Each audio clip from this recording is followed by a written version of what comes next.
എന്തു പറ്റി?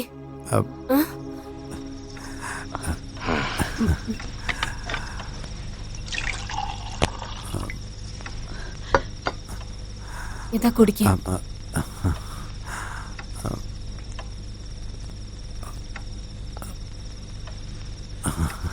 എന്തു പറ്റി വല്ലാതെ ഇരിക്കുന്നത്? എന്തു പറ്റി നിങ്ങൾക്ക്? കല്യാണക്കാരത്തെ പറ്റി സംസാരിക്കാൻ പോയിട്ട് എല്ലാം നന്നായിട്ട് നടന്നില്ലേ? ഇത്രയും നേരം അദ്ദേഹമായിട്ട് സംസാരിച്ചെങ്കിൽ അദ്ദേഹം ചോദിക്കുന്നത് കുറച്ച് കൂടുതലാണോ?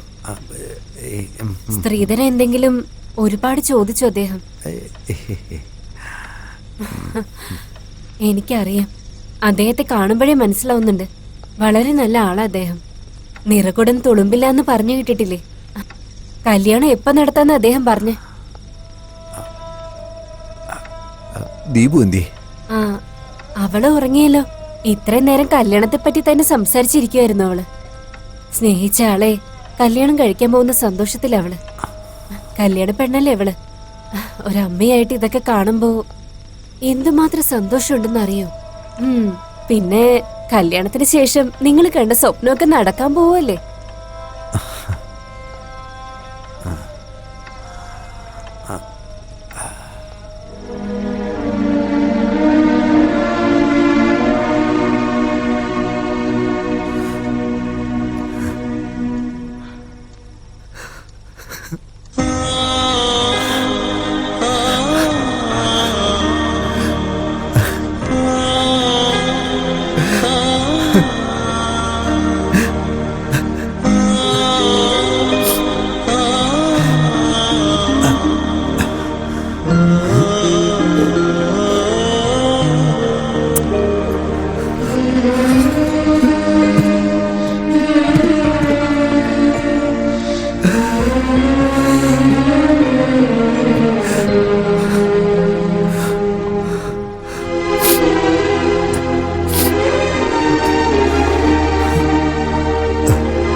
എന്തു പറ്റി?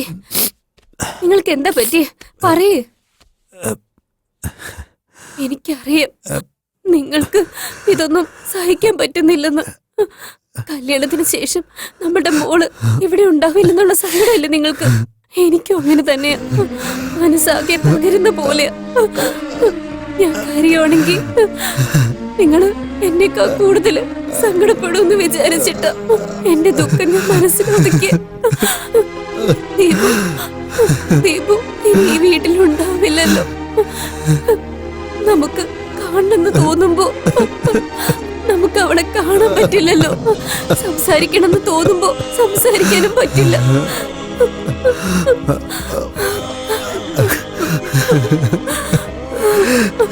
നീ കരയാതെ ഞാനും കരയില്ല. ഒരിക്കലും വിഷമിക്കരുത്. അവളത് അറിയരുത്. എനിക്കറിയാം, ഞാൻ കല്യാണം കഴിഞ്ഞ് പോയി കഴിഞ്ഞാ ഡെയിലി ഇതായിരിക്കും നടക്കാൻ പോകുന്ന. ഇങ്ങനെ സംഭവിക്കെങ്കിൽ എനിക്ക് കല്യാണം വേണ്ട. ദീപു, ദീപു, അങ്ങനെയൊന്നും പറയരുത്. തെറ്റാണ്, തെറ്റാണ്. നീ അങ്ങനെയൊന്നും പറയരുത് മോളെ. ഇങ്ങോട്ട് നോക്കും മോളെ. പെൺകുട്ടികളുള്ള എല്ലാ വീട്ടിലും ഈ സമയത്ത് കണ്ണുനീര് വന്നു പോകും മോളെ. അറിയാതെ കരഞ്ഞു പോകും. നീ അങ്ങോട്ട് നോക്കിയേ. ഞങ്ങള് ഈ വഴിക്ക് ഞങ്ങളങ്ങ് പോവും. ആദ്യം വിഷമായിട്ട് തോന്നും, കരച്ചിന് വന്നു പോകും മോളെ. കുറച്ചു മാസമൊക്കെ കഴിയുമ്പോ നീ ഒരു പിഞ്ചു വാവയായിട്ട് വരുന്ന സമയത്തെ ഈ കളികളും ചിരിയും സന്തോഷവും എല്ലാം തിരിച്ചു വന്നോളും മോളെ, തിരിച്ചു വന്നോളൂ. അതുവരെ നിന്റെ അച്ഛനും അമ്മയും ഞങ്ങൾ രണ്ടുപേരും കൂടി നിന്റെ കളിപ്പാട്ടങ്ങളും പാവകളും പുസ്തകങ്ങളും എല്ലാം തുടച്ച് വൃത്തിയാക്കി വെച്ചിട്ട് ഞങ്ങൾ രണ്ടുപേരും കാത്തിരിക്കും. അങ്ങനെ ഒരു വർഷം കഴിയുമ്പോ നിന്റെ കൊച്ചും ഈ വീട്ടിൽ ഇതുപോലെ അങ്ങ് വളരും. അല്ലേടി? നീ ഒട്ടും താമസിക്കാതെ കുട്ടിയായിട്ട് വേഗം വരണം. നീ ഫാമിലി പ്ലാന് മറ്റേ പ്ലാൻ എന്നൊക്കെ പറഞ്ഞു ഡേറ്റ് ആക്കാൻ നിൽക്കരുത്.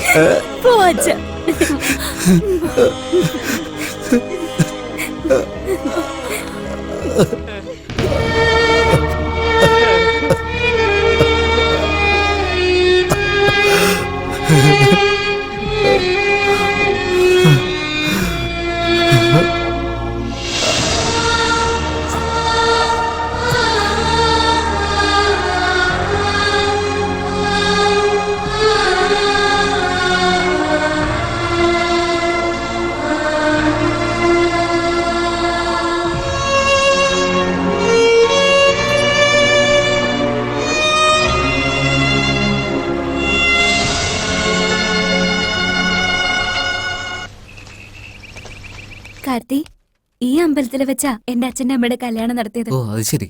അവരെ മരത്തില് തൊട്ടില് കെട്ടിയതിനു ശേഷം ഞാൻ ജനിച്ചത്.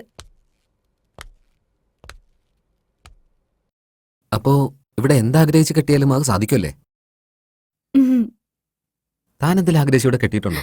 ഞാനൊന്നും വേണമെന്ന് വെച്ച് കെട്ടിയിട്ടില്ല. അന്നൊരു ദിവസം പുഴയിലൂടെ മഞ്ഞള്, കുങ്കുമം, പൂവ്, പിന്നെ ഒരു താലി ഉണ്ടായിരുന്നു.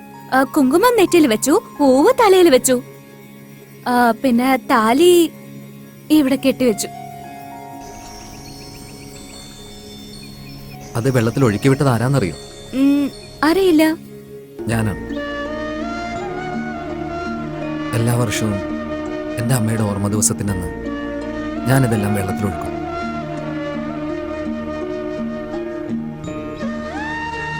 ഈ താലി എനിക്ക് കെട്ടിത്തരുമോ?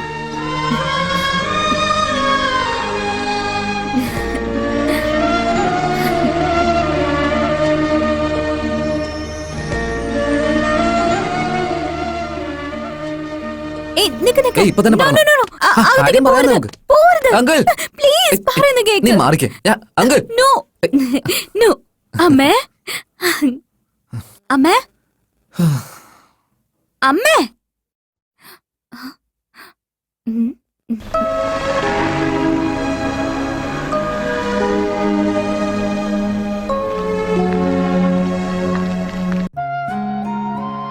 പാറു, എവിടേക്കാ എങ്ങോട്ടാ എന്നൊന്നും ചോദിക്കാതെ നീ എന്റെ പിന്നാലെ വരാറുണ്ട്. ഇന്ന് എവിടേക്കാന്ന് ചോദിക്കാൻ പാടില്ലേ? ഇത്രയും വർഷമായിട്ട് ചോദിച്ചിട്ടില്ലല്ലോ. ഇനി ഞാനത് ചോദിക്കൂ. എനിക്കറിയാം എന്തിനാ നമ്മളിങ്ങോട്ട് വന്നേന്ന്.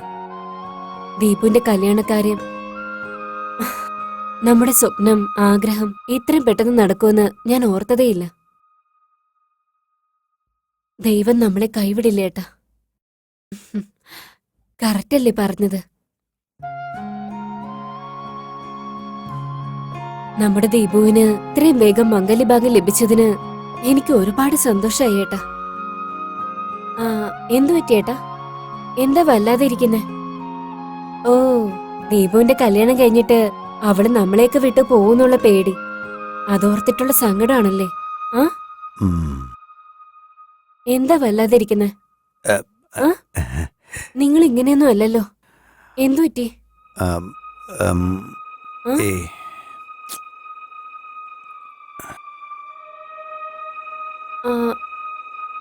അദ്ദേഹം കല്യാണത്തിന് സമ്മതിച്ചില്ലേ? നമ്മുടെ ദീപുവിന്റെ കല്യാണം നടക്കില്ലേ? നമ്മുടെ മകളുടെ കല്യാണം വേണോ വേണ്ടോ എന്ന് തീരുമാനിക്കുന്നത് നമ്മുടെ കയ്യിലാണുള്ളത്. നമ്മുടെ കയ്യിലോ? നമ്മുടെ മോളുടെ കല്യാണം? അതല്ല ഏട്ടാ, അവൾ ഓരോ നിമിഷവും നമ്മുടെ സന്തോഷത്തോടെ ഇരിക്കണമെന്നല്ലേ ആഗ്രഹിക്കുന്നത്? നമ്മുടെ മകളുടെ സ്നേഹം വിജയിക്കണം.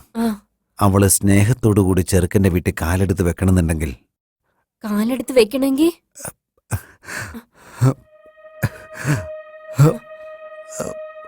എന്താ? നമ്മൾ രണ്ടുപേരും മരിക്കുന്നത് വരെ അവളെ കാണരുത്.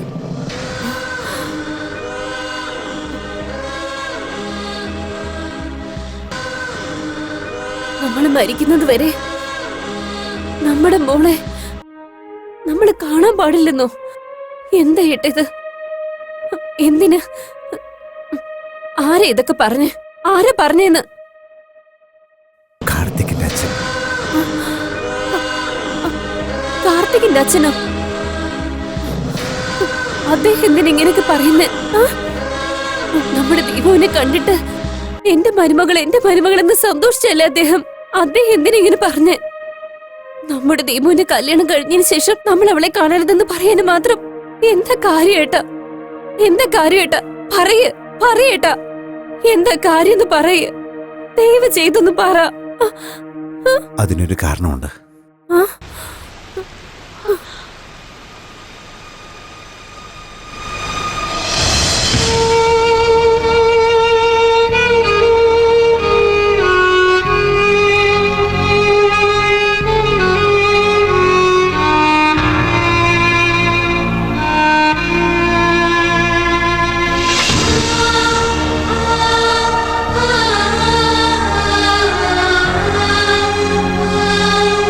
അപമാനം സഹിക്കവയ്യാതെ അവന്റെ പെങ്ങൾ അവിടെ തീ കൊളുത്തി മരിച്ചു.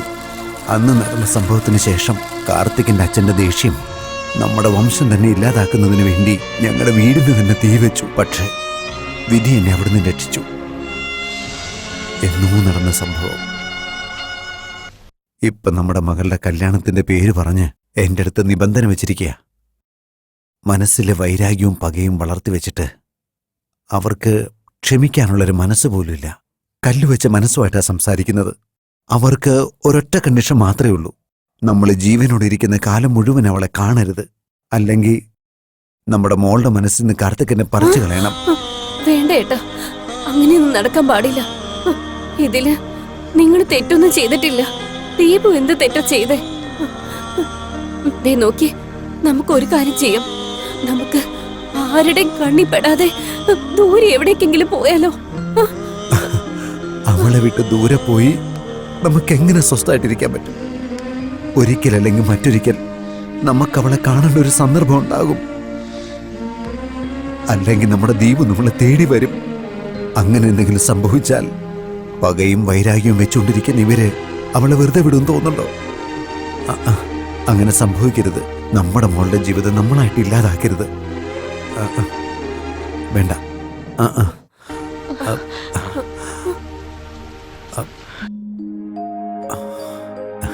നിന്നോട് ചോദിക്കാതെ, നിന്റെ അനുവാദമില്ലാതെ ഞാനൊരു തീരുമാനം എടുത്തിരിക്കുക.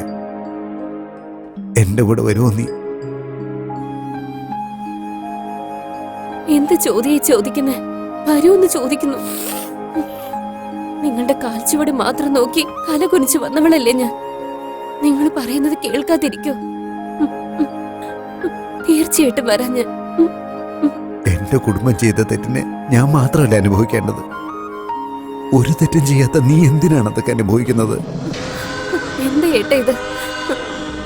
ഏട്ടന്റെ ഫാമിലി എന്റെയും ഫാമിലി അല്ലേ? നമ്മളറിയാതെ എന്തൊക്കെയോ കാര്യങ്ങൾ നടന്നതിന് അതിന് കാലം കാരണമായതുകൊണ്ട് നമ്മൾ എന്ത് ചെയ്യാനാ? നമ്മൾ ചെയ്ത തെറ്റിന് നമ്മുടെ മോൾ എന്തിനു ശിക്ഷ അനുഭവിക്കുന്നത്?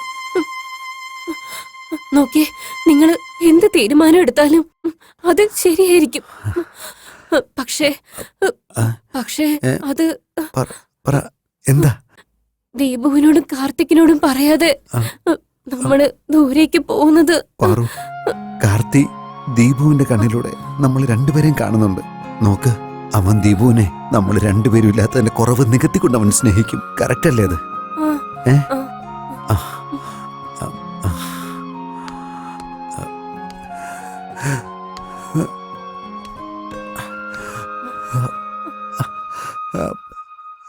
എന്റെ കൂടെ വരികയല്ലേ?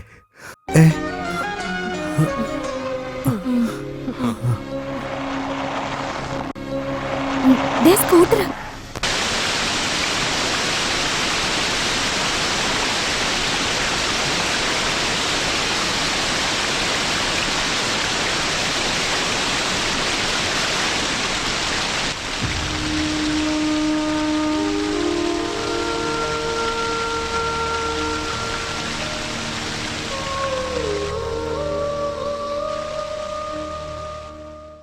പാറു, നമ്മൾ എവിടെ വെച്ചാണോ കണ്ടുമുട്ടിയത്, നമ്മൾ എവിടെ വെച്ചാണോ സ്നേഹം പങ്കുവെച്ചത്, നമ്മൾ എവിടെ നിന്നാണോ ജീവിതം ആരംഭിച്ചത്,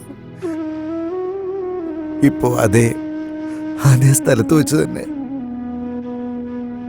നീ എന്നെ വിശ്വസിച്ച് കൈപിടിച്ച് വന്നതിന് ഞാൻ എന്താ നിനക്ക് പകരം തരുന്നെന്നറിയാവോ?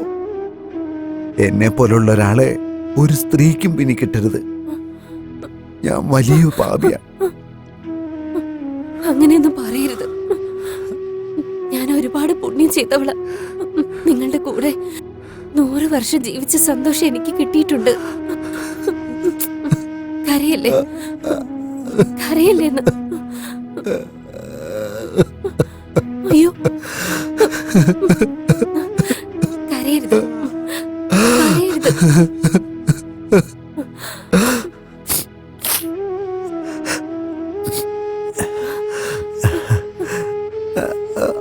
കരയരുത് പ്ലീസ്.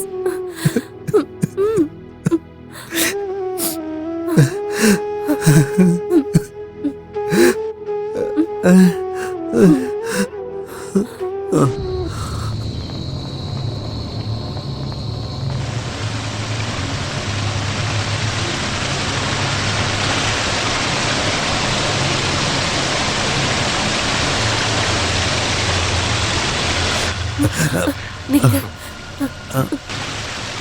എന്റെ ഒരേ ഒരു ആഗ്രഹം നിങ്ങൾ നിറവേറ്റു. ഞാൻ നിങ്ങളെക്കാളും ആദ്യം മുന്നോട്ട് പോയിക്കോട്ടെ. ഞാൻ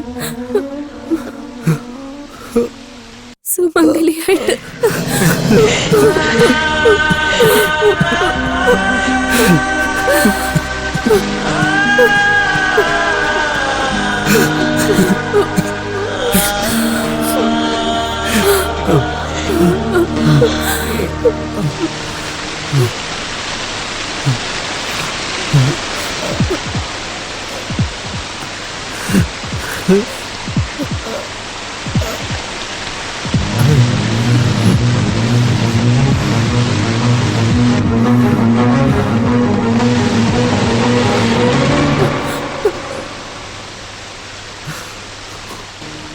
ഒരു മിനിറ്റ് കൂടി.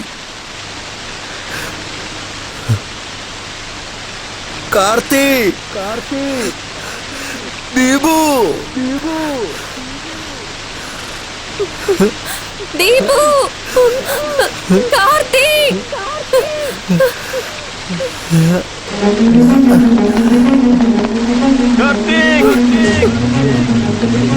ദീപു, അമ്മേ